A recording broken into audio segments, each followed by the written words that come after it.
I never told my son about my $90,000 a month salary. His wife said, "Get out, you beggar."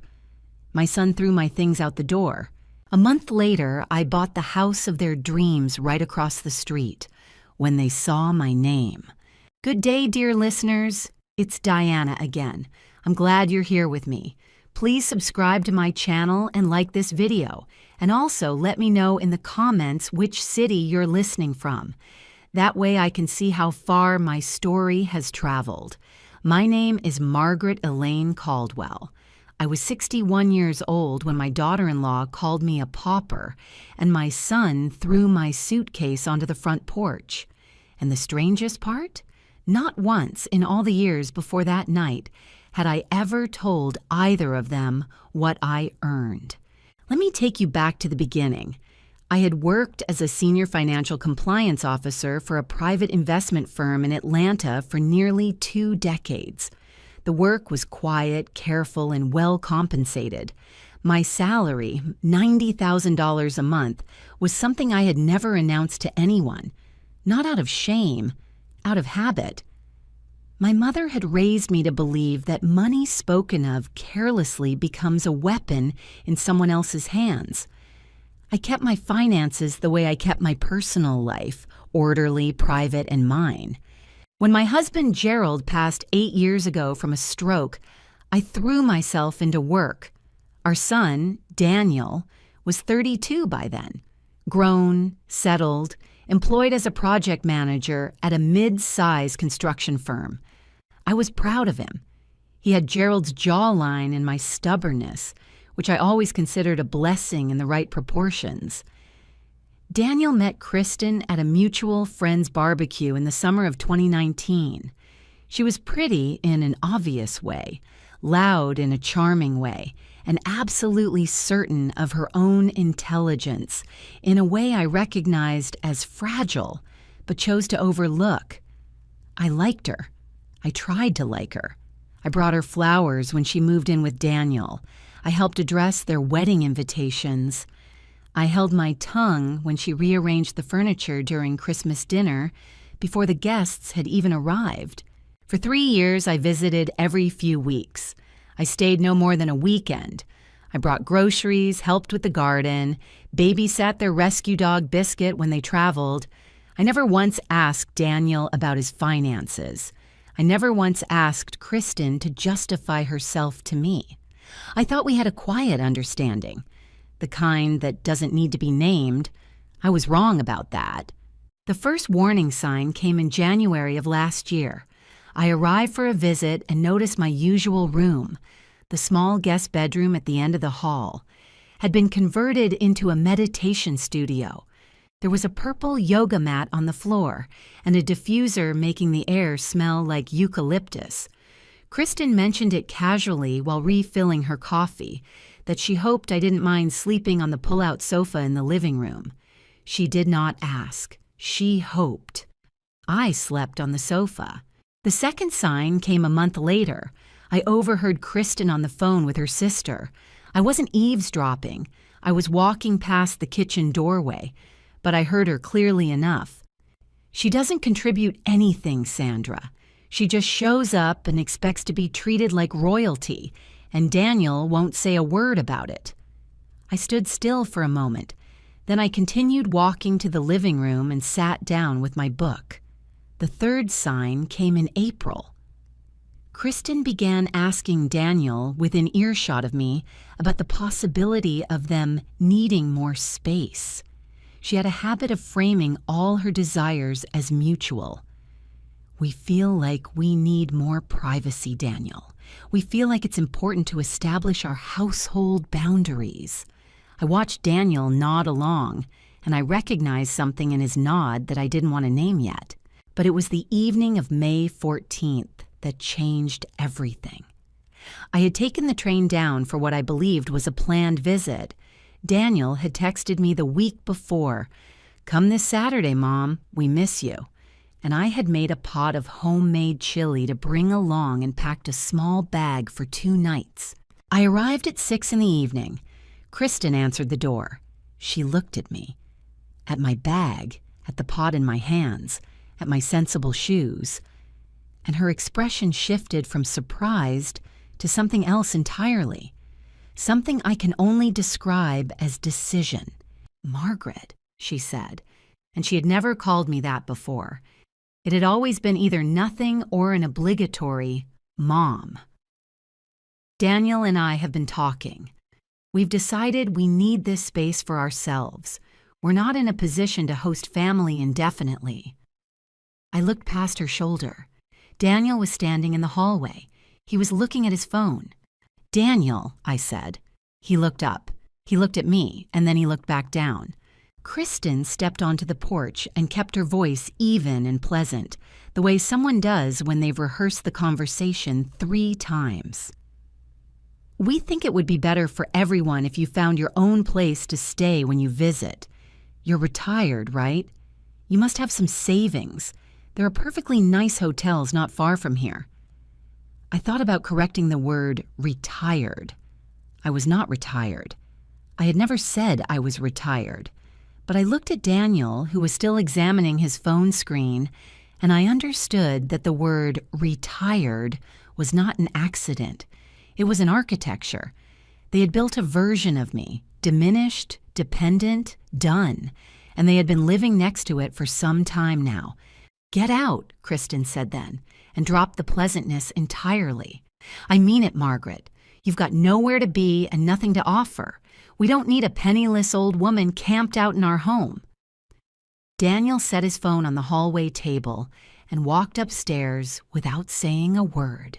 10 minutes later, my 2-night bag landed on the porch beside me with a soft thud. He had come down, picked it up from the hallway where I'd set it, and put it outside. He never opened the door again. I stood on that porch for a moment, just a moment, in the warm May evening, with the pot of chili still in my hands and the sound of their television starting up inside. Then I walked to my car, set the chili on the passenger seat, and drove to a hotel downtown. And somewhere between the hotel lobby and the elevator up to my room, I made a decision. The hotel was a Marriott on Peachtree Street. Clean, impersonal, the kind of place where the corridors all look the same and no one asks you anything. I appreciated that enormously on the night of May 14th. I sat on the edge of the bed, with my shoes still on and my coat folded over my arm. The chili was in the hotel mini fridge. I had eaten half of it for dinner with a plastic spoon I found near the coffee station, sitting at the small desk by the window, watching the headlights move along the street below. I did not cry. I want to be honest about that because in the stories people tell about moments like this one, there is usually crying. But I had spent 35 years in financial compliance. I had learned, a long time ago, to feel things sequentially, to let the emotion register cleanly, and then to set it aside and look at what the facts actually were. So I looked at the facts. Fact, my son had stood in a hallway holding his phone, while his wife told me I had nothing to offer, and he had said nothing. Fact, they believed I was, as Kristen had put it, penniless, or close enough to it. Fact, I had never corrected that impression because I had never created it. I had simply never contradicted the story they had quietly built about me.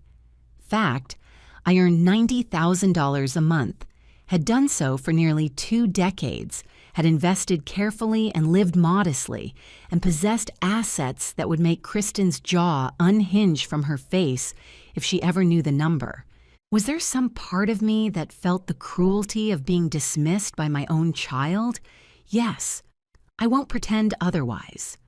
Daniel was my son, the boy I had sat up with through fevers and nightmares and the particular agony of high school, the boy who used to call me every Sunday without fail until he married Kristen. I felt that loss clearly and precisely, the way you feel a bone that isn't broken but might be. But I also felt something else beneath the grief, something quieter and more durable. Fury is too dramatic a word. It was more like clarity. They had made an assumption. The assumption was the error, and the error had consequences. I opened my laptop and spent 2 hours that night looking at real estate, not rental listings, not temporary furnished apartments, real estate listings, properties for sale within a 2-mile radius of Daniel and Kristen's house in the Brookhaven neighborhood of Atlanta.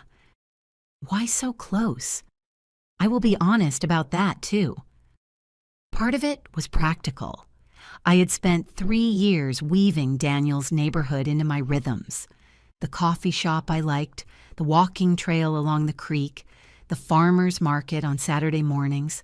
I was not going to be exiled from a neighborhood by a yoga mat and a woman who called me a penniless old woman on my own son's porch. But part of it, the part I'm less comfortable admitting, was something colder. I had been made invisible by their assumption. I thought perhaps it was time to become very, very visible. I found it on the 3rd page of listings. A colonial-style home at 412 Whitmore Lane. 4 bedrooms, 3 bathrooms, an original hardwood floor running throughout, a wraparound porch, and a garden that had gone slightly to seed but had good bones. It was directly across the street from Daniel and Kristen's house. I stared at the listing photo for a long time. The house was not the point. The house, its history, its structure, its garden, would come to matter to me genuinely in time. But that first night, sitting on the edge of a Marriott bed with a plastic spoon and leftover chili, I looked at that photograph and felt something settle into place inside me. The asking price was $1.2 million. I had the money. I called my real estate attorney, Beverly Marsh, the next morning. Beverly was 64, had represented me in 2 previous property transactions, and was constitutionally incapable of being surprised by anything. I told her what I wanted to do and why. There was a pause on the line. "Margaret," she said, "that is either the most brilliant thing I've heard this year or the most dramatic. Can it be both?" I asked. "In my experience," she said, "when the same woman does both, she's usually right." She began the preliminary inquiry that afternoon. Meanwhile, I called my doctor, checked in with my office. I was working a reduced remote schedule, not retired, never retired, and made myself an appointment at the hair salon for the following Thursday. I had learned long ago that when life delivers a blow, the worst thing you can do is stop tending to yourself. The world reads your appearance as information. I intended to control what it read. I also did not call Daniel. I want to be clear about the architecture of that decision. I did not stay silent because I was too hurt to speak. I stayed silent because I understood with absolute precision that any conversation I initiated at that point would give them the opportunity to frame me as emotional, as reactive, as the difficult mother-in-law causing scenes. They had already written the story. I was not going to walk into it. I would wait, I would move, and then the story would rewrite itself. Over the following 2 weeks, Beverly confirmed the property was available, the sellers were motivated, and the transaction could be completed in 30 days if I moved to a cash offer. I moved to a cash offer. The inspection came back clean, save for a few minor repairs to the roof guttering and a bathroom that needed re-grouting. I negotiated $15,000 off the asking price. The sellers agreed. I signed the purchase agreement on June 3rd. Closing was scheduled for June 28th. I told no one in Daniel's circle, not a family friend, not a distant cousin, not anyone who might let something slip at the wrong moment. I had worked in compliance for 35 years. I knew how to manage information. 13 days later, I would receive the piece of information that changed my plan from personal to necessary. The first official step was quieter than you might expect. Beverly filed the purchase documentation under a holding company, a limited liability corporation I had established years earlier for property management purposes, named Caldwell Heritage Properties, LLC. It was entirely legal, entirely standard, and meant that the name Margaret Elaine Caldwell appeared nowhere in the public documents during the pending sale. Anyone searching the county recorder's database would find a corporate entity purchasing the property at 412 Whitmore Lane. Nothing more. Was I hiding? No. I was simply not announcing. There is a difference, one I had always understood professionally, between concealment and discretion. Concealment implies wrongdoing.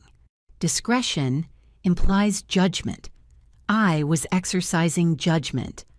I drove past 412 Whitmore Lane twice during those weeks. Once after the inspection, once after the price negotiation. Both times I parked down the street and sat for a moment, looking at the house's wide porch and the old magnolia tree in the front yard that had shed half its leaves onto the walk. Both times I could see Daniel and Kristen's house directly across the lane. The front door painted a fashionable dark gray, Kristen's white SUV in the driveway, the potted topiaries she'd placed on either side of the front steps. I thought about what it would feel like when they saw the moving truck. Then I drove away and thought about something more useful. It was during the second week of June, 12 days after Beverly began the purchase process, that I received a phone call from my nephew, Paul. Paul was Gerald's brother's son, 38 years old, and worked in property development. He was also, crucially, the kind of person who talked to everyone and remembered everything. "Aunt Margaret," he said, "I don't know if this is any of my business, but Daniel called me last week." I waited. "He was asking about your finances, specifically whether you'd ever had any significant assets or whether you'd always been," his word, not mine, "comfortable but not wealthy." I set down my coffee cup. "What did you tell him?" I asked. "I said I honestly didn't know," Paul said. "Which is true. You've never discussed it with me either. But Aunt Margaret, the reason I'm calling is because he also asked me whether I thought you'd need financial assistance in the next few years, as in whether the family should be thinking about that." I picked up my coffee cup again and took a sip. "He asked you whether I needed charity." "That's essentially what he was asking, yes." I thanked Paul sincerely and ended the call. Then I sat for a long moment at my kitchen table in the apartment I was renting month to month while the closing on Whitmore Lane processed, a 2-bedroom in Buckhead that I had taken furnished because I had not yet told my apartment building in Midtown that I was moving. And I considered what Daniel's inquiry meant. It meant he was building a case, not for cruelty's sake. Daniel wasn't cruel by nature, only weak, which is a different and in some ways more dangerous condition. He was building a case to justify, to himself and to Kristen, what had already been done. They had thrown me out in May. Now in June, he was quietly canvassing people to confirm that I was, in fact, financially diminished. He was retrospectively justifying the decision to abandon me. But here is what troubled me more than the justification itself. If Daniel was making calls, he was also potentially making plans. And some of those plans might involve my finances in ways I had not anticipated. I called Beverly. "I need to review my estate documents," I told her. "Today, if possible. And I need to understand what my current will says about Daniel's position." There was the familiar pause of a woman who had heard everything. "I'll have the documents ready by 2 o'clock, she said. I drove to Beverly's office in Buckhead that afternoon. Her office was on the 12th floor of a building that overlooked Lenox Road, all clean glass and good leather chairs, and the particular hush of a space where serious things are decided without drama. We reviewed the will. Under its current terms, Daniel was the primary beneficiary of my estate, roughly 70% of my assets, with the remainder going to two charitable organizations I had supported for years. "I want to change this," I said. Beverly nodded as if she had been waiting for exactly this sentence. "I'd like to remove Daniel as primary beneficiary," I said. "I'd like to establish a charitable trust as the primary vehicle, with a discretionary provision that allows for future amendments, and I'd like this done before closing." "You're protecting against a potential future claim," Beverly said. "I'm protecting against a present one," I said. "Daniel doesn't know what I have, but he's starting to wonder, and wondering can become investigating, and investigating can become legal action, and I prefer to do my legal work before someone else decides to do theirs." Beverly had the amended will drafted within a week. I signed it on June 19th. It was the point of no return. Not because the will made anything irreversible, it could be amended again, but because signing it forced me to make conscious and permanent what had previously been merely emotional. The recognition that my son had placed himself on a different side of a line from me, and that I needed to respond accordingly, not out of revenge, but out of clarity. On June 28th, the closing on 412 Whitmore Lane was completed. I was the owner of a 4-bedroom colonial house directly across the street from Daniel and Kristen. They did not yet know it, but I noticed on that same afternoon as Beverly sent me the final confirmation documents that Kristen had posted a new set of photographs on her social media. The living room freshly redecorated in white and gold, the caption reading, "Our dream home, all to ourselves. Finally." I looked at the photographs for a long moment. Then I closed the tab and began scheduling my moving company.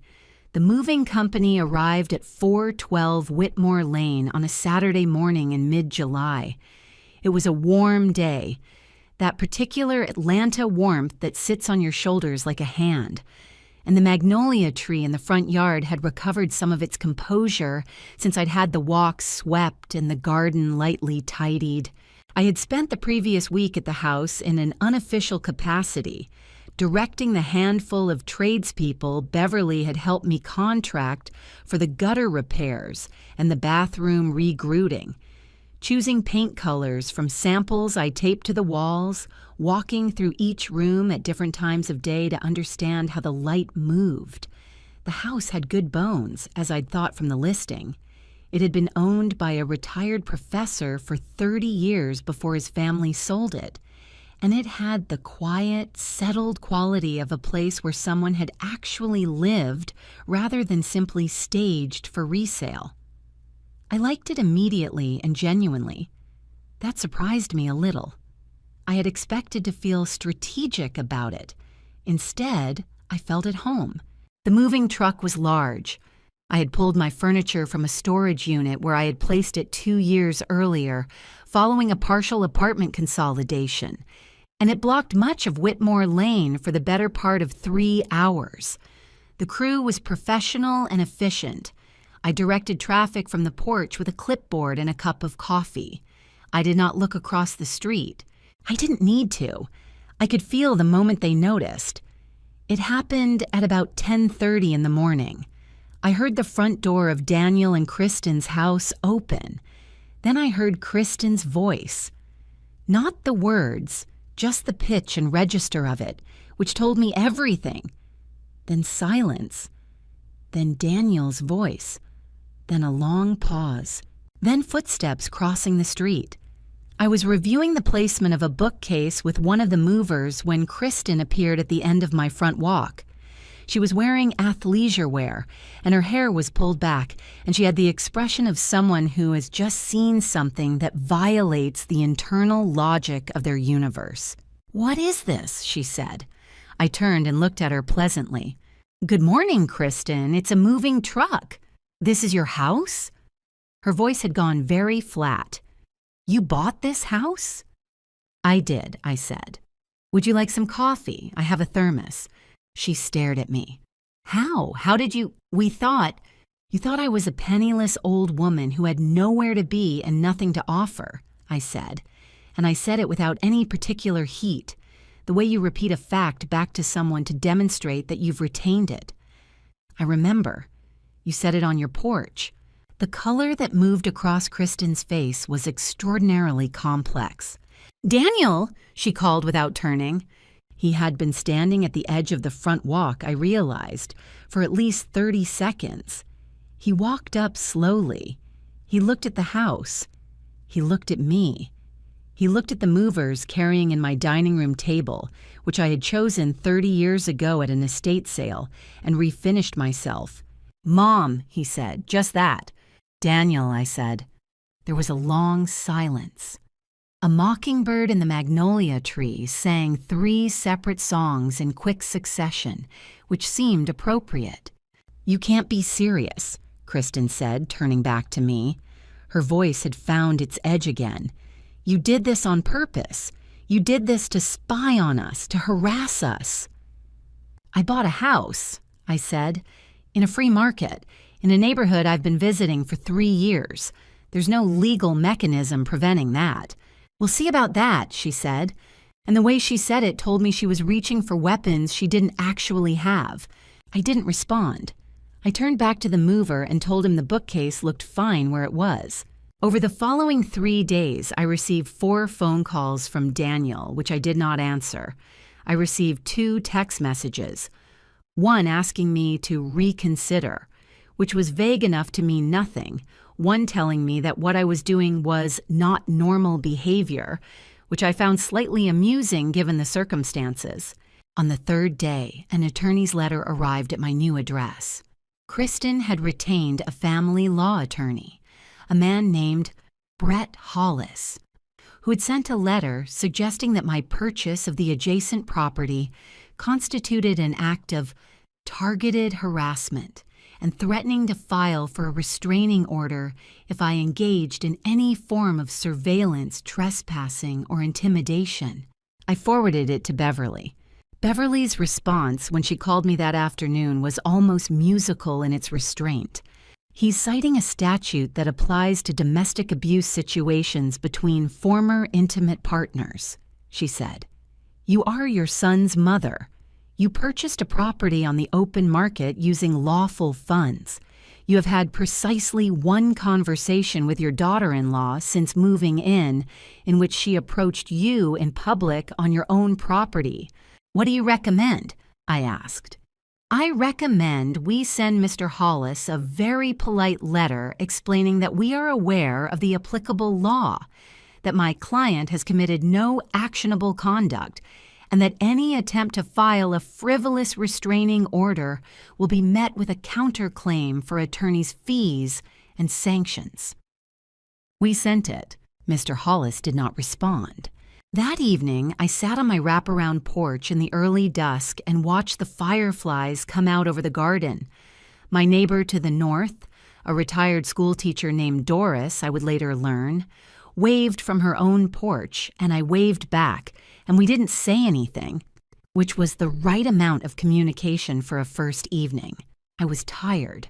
Not the tired of defeat, but the tired of sustained intensity, of the kind of concentrated, deliberate effort that costs something real.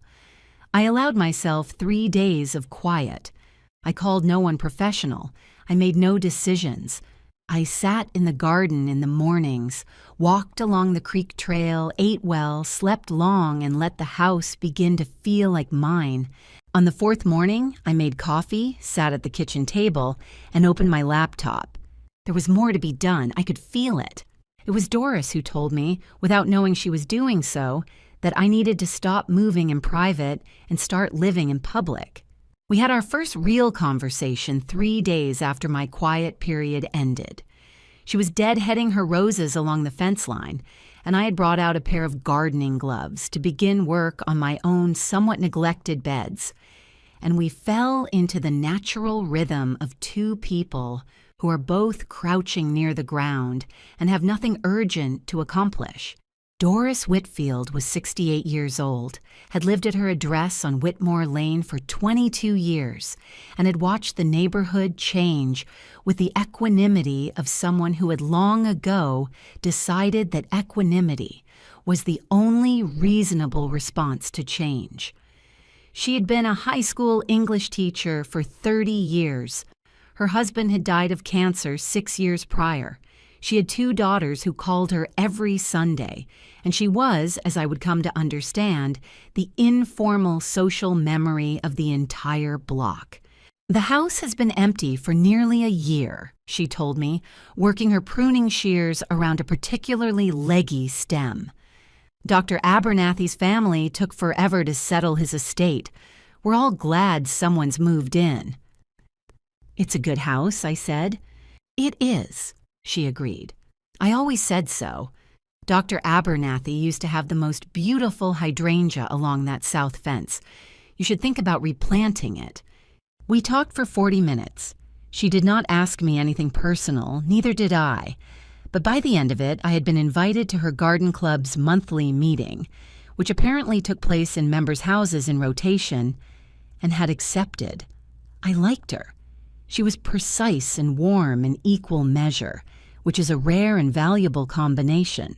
It was the following week that the first attempt at what I can only call temptation arrived.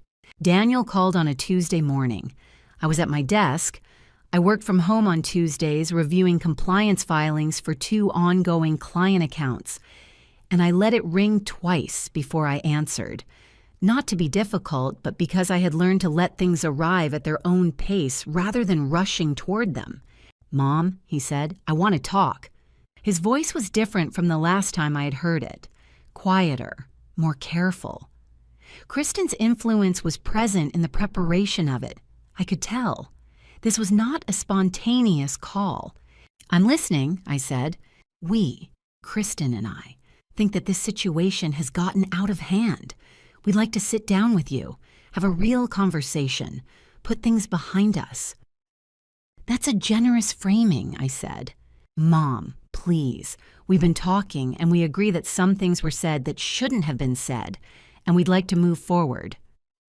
Did I feel the pull of it? Yes. I will not pretend I didn't. He was my son.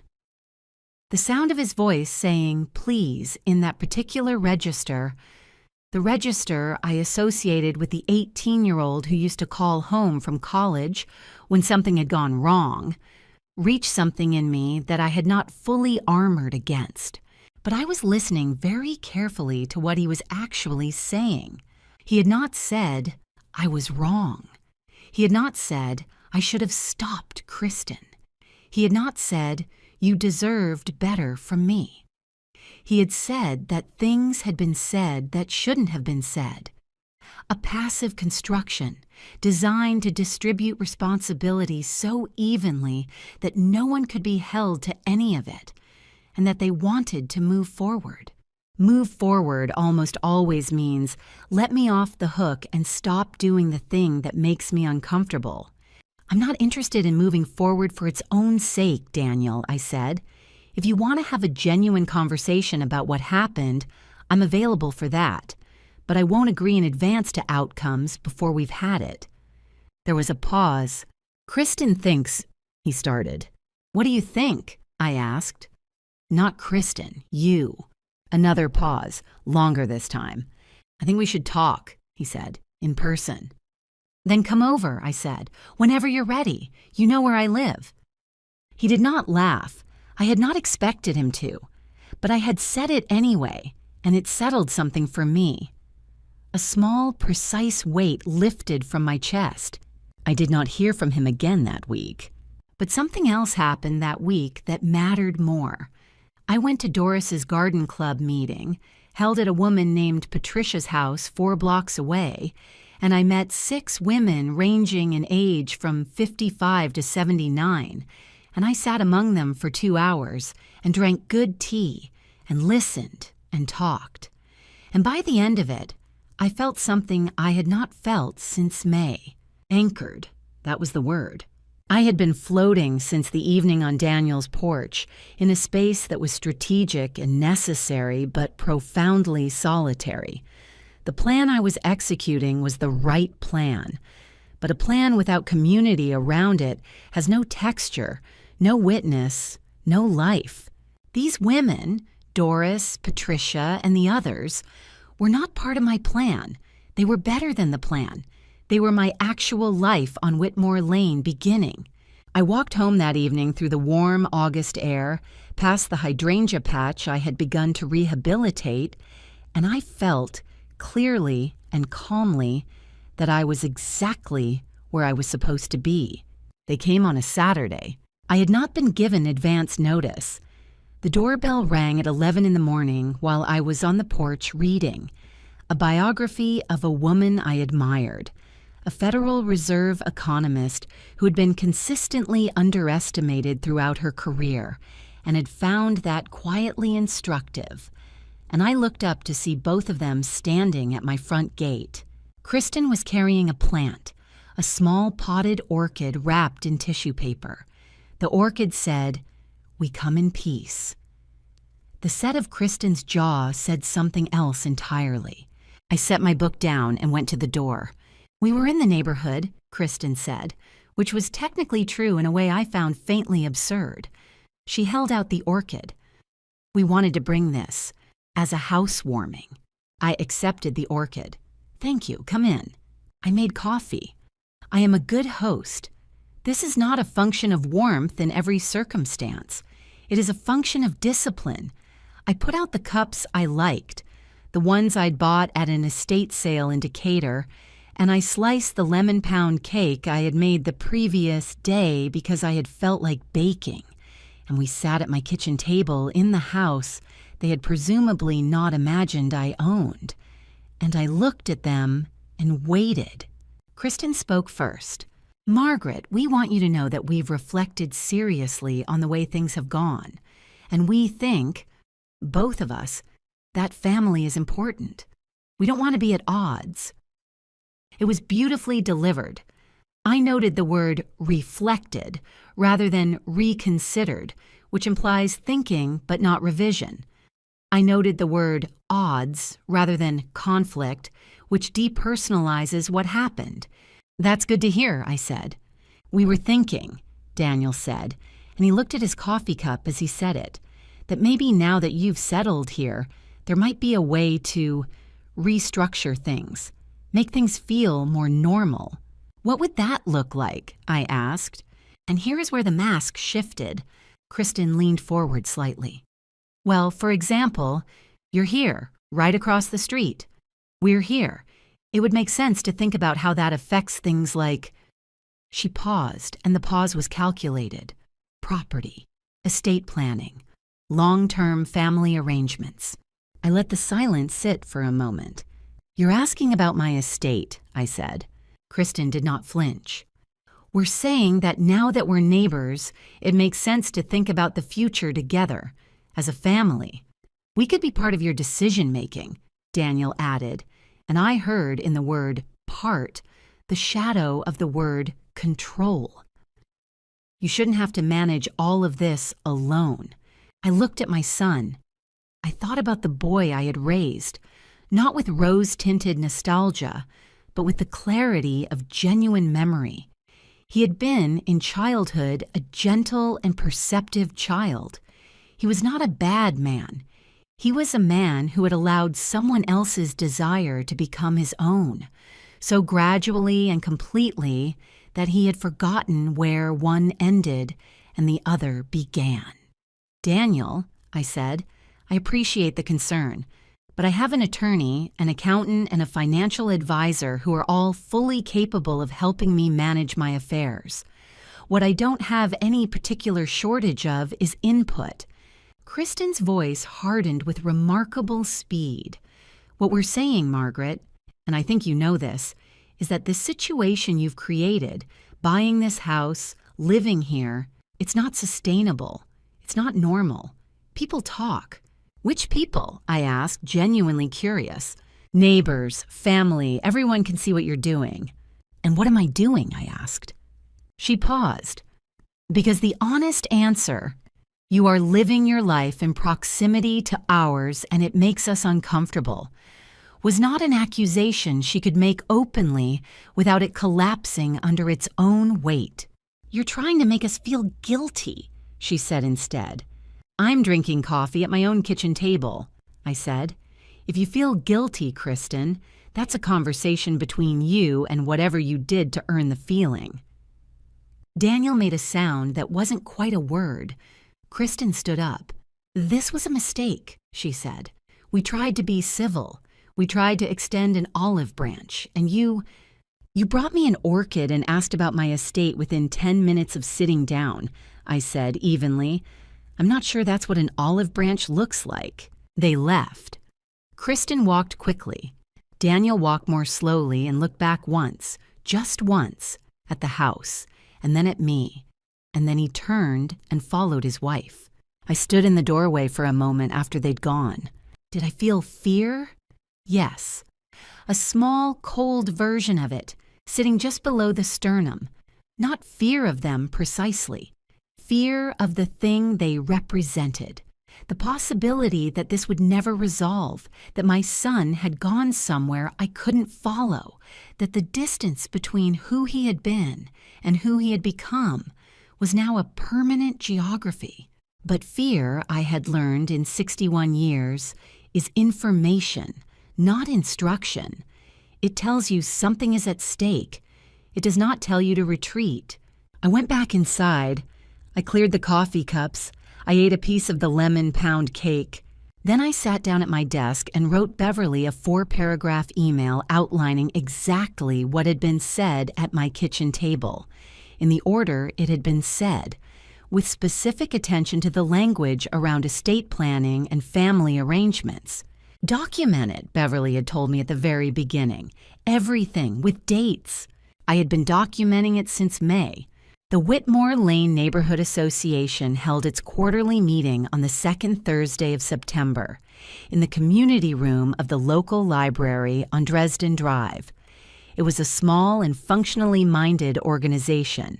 They managed road maintenance complaints, coordinated the holiday lighting schedule, and occasionally weighed in on zoning variance applications for the surrounding blocks. Doris was the secretary. Patricia chaired it. I had not planned to attend. Then Paul called me on the Monday before the meeting. I thought you should know, he said. Kristen reached out to me again.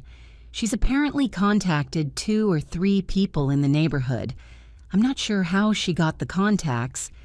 And she's been telling them that her word was unstable. She's saying you bought the house as an act of revenge, that there are mental health concerns. I was quiet for a moment. She's doing what? Building a case, Paul said. I think they're planning to raise it at the neighborhood association meeting. I think they want to formally ask you to sell the house. Was I surprised? Not entirely. I had known from the day they appeared at my kitchen table with an orchid and a question about my estate that they were still in motion, still calculating. What surprised me was the reach of it. The willingness to go to strangers, to plan a story about my mental health, to try to use community pressure as a lever to move me. Did they understand who they were trying to lever? I called Beverly and told her what Paul had said. She's made specific representations about your mental fitness to third parties, Beverly said. That could constitute defamation, depending on exactly what was said and to whom. I'd get Paul's account in writing. Paul sent me a written summary that afternoon, including the date, the platform of the communication, and the specific language Kristen had used. I forwarded it to Beverly. Beverly made a note. Then I put on a good suit, a deep charcoal wool I had bought in London 8 years ago and maintained carefully since, and I went to the neighborhood association meeting. I arrived slightly early. Doris was setting up chairs. She gave me a long, appraising look when I walked in. I heard some things this week, she said. So did I said. Good, she said, and handed me a chair to unfold. There were 17 people in the room when the meeting began. Daniel and Kristen arrived 4 minutes after Patricia called it to order. Kristen was composed and dressed carefully. She understood the theater of public settings. Daniel sat beside her and looked at the table. The meeting proceeded through its ordinary items: a pothole on Whitmore that the city had failed to repair, a request for a new crosswalk near the elementary school, a brief discussion of the holiday tree lighting event. Then Kristen raised her hand. Patricia recognized her. Kristen stood and introduced herself. The Holloways. They had lived on Whitmore for 3 years. They loved the community. They had a concern to bring to the group. The concern, as she framed it, a recently purchased property across the street had raised questions about the buyer's motivations. She had reason to believe, she chose her words carefully, that the purchase had been made not out of genuine desire to be a community member, but as a personal targeting of her family. She had spoken to several neighbors. There was, she said, a pattern of behavior that the community should be aware of. She paused. She was waiting for murmur or for heads to turn toward me. No one murmured. Patricia looked at me. "Mrs. Caldwell," she said, "would you like to respond?" I stood. I did not look at Kristen. I looked at the people in the room, at Doris, at Patricia, at the faces I recognized from 6 weeks of becoming a neighbor, a garden club member, a person on this street. "My name is Margaret Elaine Caldwell," I said. "I'm a senior compliance officer with 17 years of experience in financial regulation. I am not retired. I purchased the property at 412 Whitmore Lane through lawful means at fair market value, using my own funds. I had no prior knowledge that my son lived across the street when I first saw the listing. I identified it as a neighborhood I had grown familiar with over 3 years of visits. The house became available. I bought it." I paused. "My daughter-in-law told me on May 14th of this year to," and I quote directly, "get out," and that I was a penniless old woman with nothing to offer. My son stood in the hallway and said nothing. I went to a hotel. I found a listing. I bought a house. I paused again. "I have not trespassed. I have not harassed anyone. I have not violated any law or community standard. I have, however, had my mental fitness questioned in private communications to my neighbors, without evidence, by someone who appears to be uncomfortable with my proximity." I reached into my bag and placed 3 documents on the table. A copy of my purchase agreement showing the legal entity name, a copy of my employment verification letter, current employment, not former, and Paul's written account of Kristen's communications. "I'm placing these in the record," I said, "because I was told there were concerns. I believe in addressing concerns directly." I sat down. The room was very quiet. Kristen began to speak. "That's a completely," she's mischaracterizing, "Mrs. Holloway," Patricia said firmly and not unkindly. "We've heard from both parties.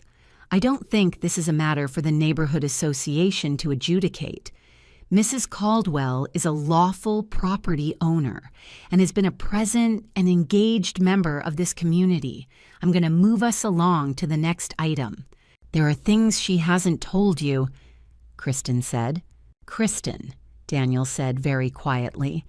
It was the first word he had said all evening, and she stopped. I looked at my son then.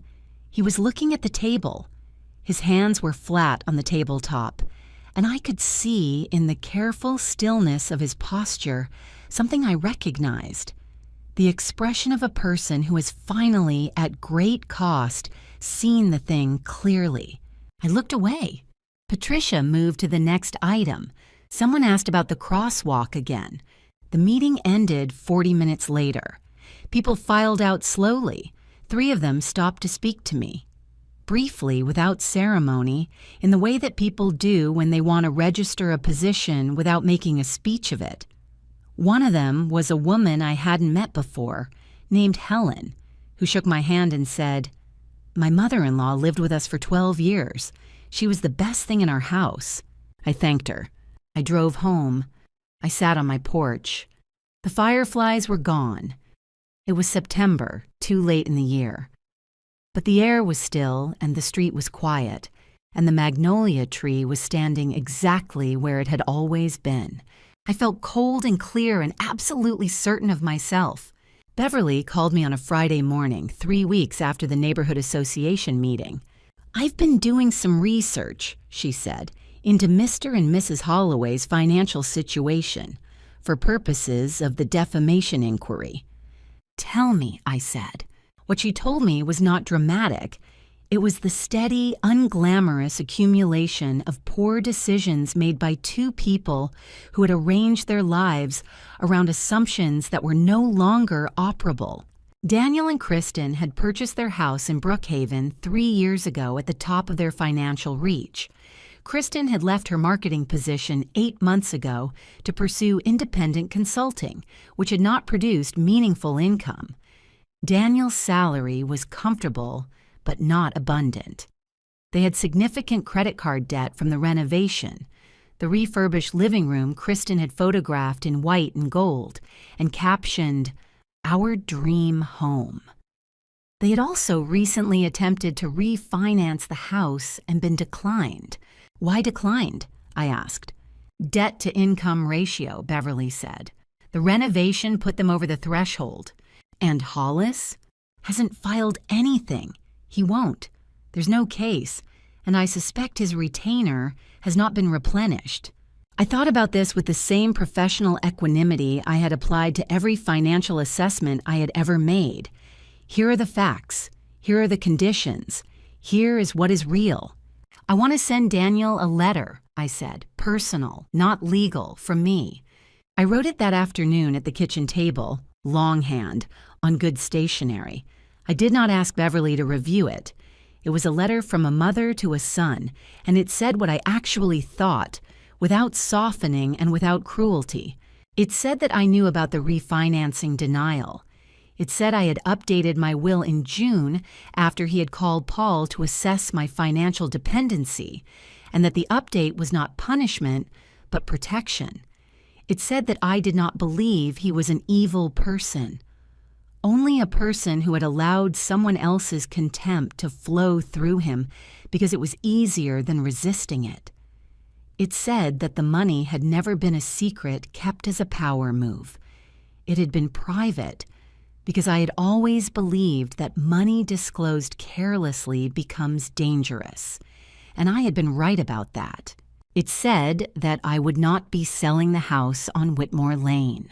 It said that I loved him, in the complicated way that parents love adult children who have disappointed them, not less than before, but differently, with the particular ache of someone who has reassessed a debt and found it still worth carrying. It said that if he ever wanted to sit at my kitchen table and have an honest conversation, not managed, not negotiated, not with an agenda underneath it, I would make coffee and be there. I folded it into an envelope and walked it across the street myself on a quiet Tuesday afternoon, and I put it through the mail slot in their dark gray front door. I heard it land on the other side. Then I walked back across Whitmore Lane, made dinner, and ate it at my kitchen table, in the house I owned. 2 days later, Hollis sent their final cease and desist, alleging my letter constituted unwanted contact. Beverly dispatched a reply within the hour. We did not hear from Hollis again. 3 months after the neighborhood meeting, Daniel called me on a Sunday evening. "Mom," he said. "Daniel," I said. "I've read the letter a lot of times. I couldn't figure out what to say." "There's no deadline," I said. "We're having some problems," he said. "Financial ones, and other ones." "I know," I said. "I'm sorry." And I was. Genuinely sorry. Not for the outcome, but for the fact that it had taken this much distance to get to the truth of things. "I think I need a real conversation," he said. "Come over," I said. "I'll make coffee." He came the following Sunday, alone. We talked for 3 hours. I will not reproduce that conversation. It was private in the way that genuinely reckoning conversations are private. Not because it contained secrets, but because it contained real things, said plainly, between people who had finally stopped managing each other. There were no winners in the way that word is usually meant. There was only the long, unglamorous, deeply necessary process of a family beginning to tell the truth to itself. I had started it by buying a house. Some things require a very large first move. The hydrangeas along the south fence came back beautifully in the spring. Doris had been right about the root system. Intact, just neglected.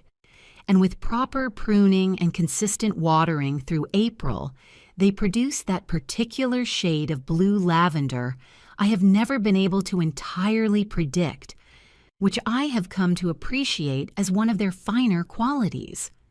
I spent the first Saturday of May cutting stems for every room in the house, then extras for Doris and Helen, who had become, over the winter, a genuine friend. I was happy. I want to say that plainly. The house across the street was not an act of war. It was an act of self-possession, of refusing to be diminished and then going somewhere I could grow. I continued working, still not retired, my schedule refined to 3 full days and 2 half days, leaving time for the garden club, and the long walks along the creek trail. My firm gave me in November the most generous performance review of my career. I had begun attending a monthly lecture series on economic history at a local university, sitting in the 3rd row asking questions. Company I enjoyed, more than most things are. As for Kristen and Daniel, in February, Kristen accepted a full-time marketing position. The independent consulting chapter had not materialized. She did not post about it on social media. The refinancing was resubmitted in March and approved. At a higher rate, but approved. Daniel mentioned it on a Sunday with the careful tone of someone relieved and slightly ashamed of having required relief. Daniel came for coffee most Sundays now. We talked about work, the garden, Gerald. Once in April, he asked what my mother had been like. We sat at the kitchen table for 2 hours while the afternoon moved through the windows, and by the end, something had shifted. Quietly, the way real shifts happen. Kristen did not come. I was patient. I had learned to be. On a warm Saturday in May, I was on the porch when Doris looked across from her roses. "You look settled," she said. "I am," I said. Settled. That was exactly the word.